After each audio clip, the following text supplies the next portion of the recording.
I have a passion for fascinating assistive equipment, as well as for those that maintain the low status of disability.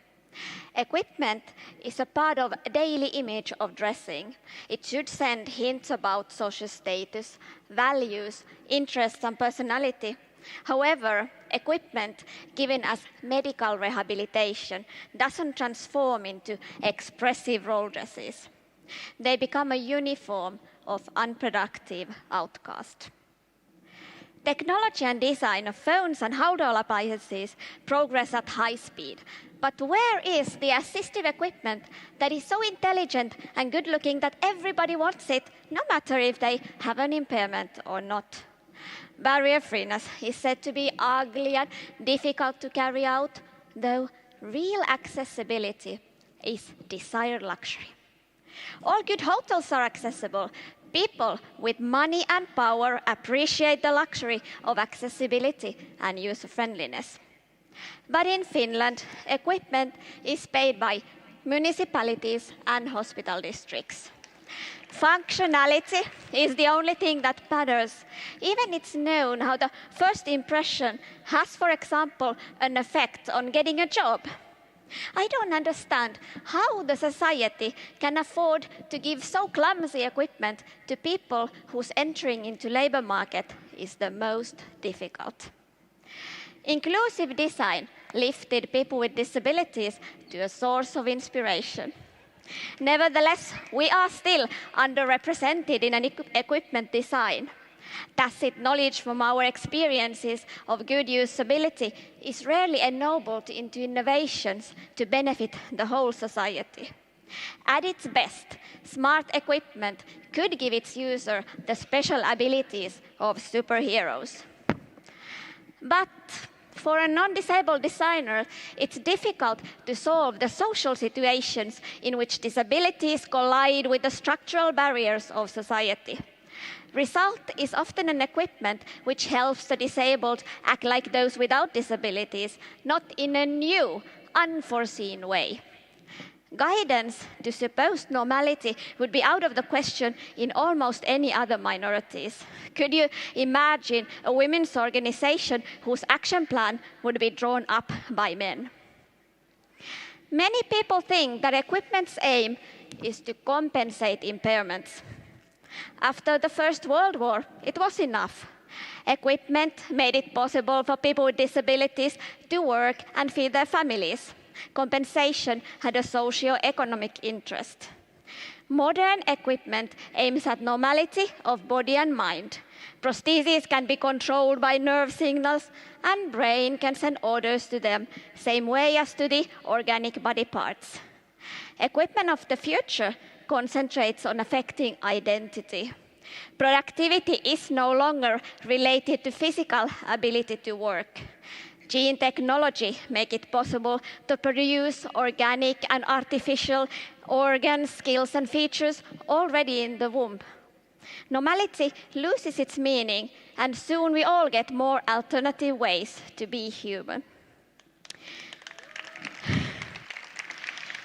Most equipment are carried close to the body, so their emotional pleasure is important.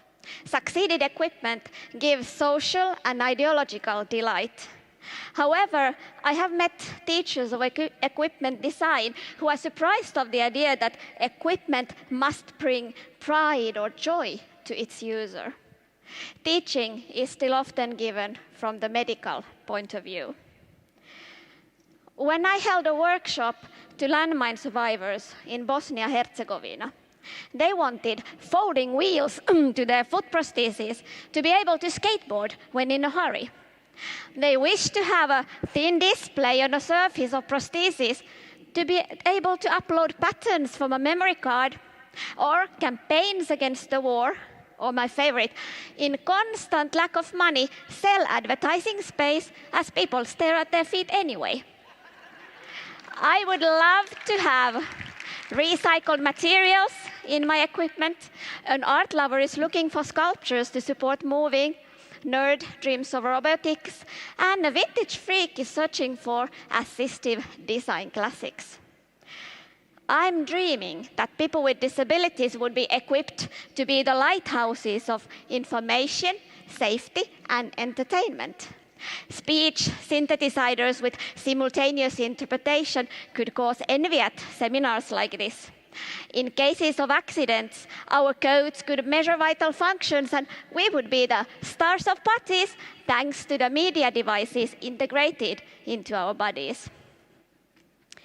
But why I don't decorate my crutch to look better? Decorating is related to power. I don't believe that I would be treated any better as a short disabled woman if I fasten knitted tags to my crutch or paint it. If I don't get the crutch of my dreams, a real conversation piece made of fragrant rosewood or transparent such as Cinderella's glass shoe, I think it's better that people in their fear of disabilities are a bit afraid of my crutch than find it cute. Children want sticker and glitter to their equipment, but how many of you decorate your winter coats, your bikes, your shoes, or your phones yourself? I think it's unfair to assume that people with disabilities should be able to pimp up their equipment to be street credible. But I also have a problem with easy-to-dress clothes for wheelchair users. I accept the aim for firefighters, but women with disabilities aren't outside the quick cycle of fashion. It's more important to arrange enough time for assistance to get a woman into a dress she wants. According to studies, strengthening of self-expression protects us from violence and abuse.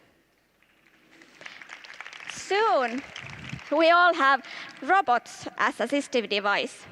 Many of them use technologies that imitate human behavior.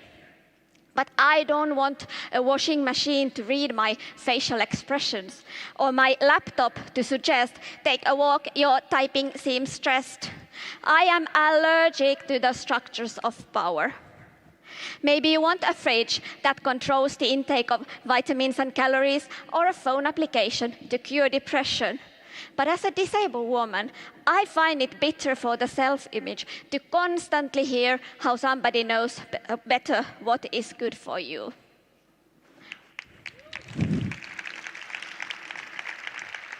Design blogs give the impression that soon we all move around with portable vehicles.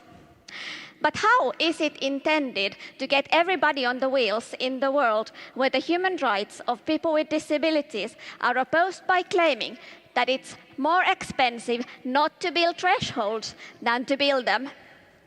Technology and design are a remarkable way for people with disabilities away from despised and invisible social situation. International conventions on human rights can never remove the low status of disability as revolutionarily as top design. Thank you.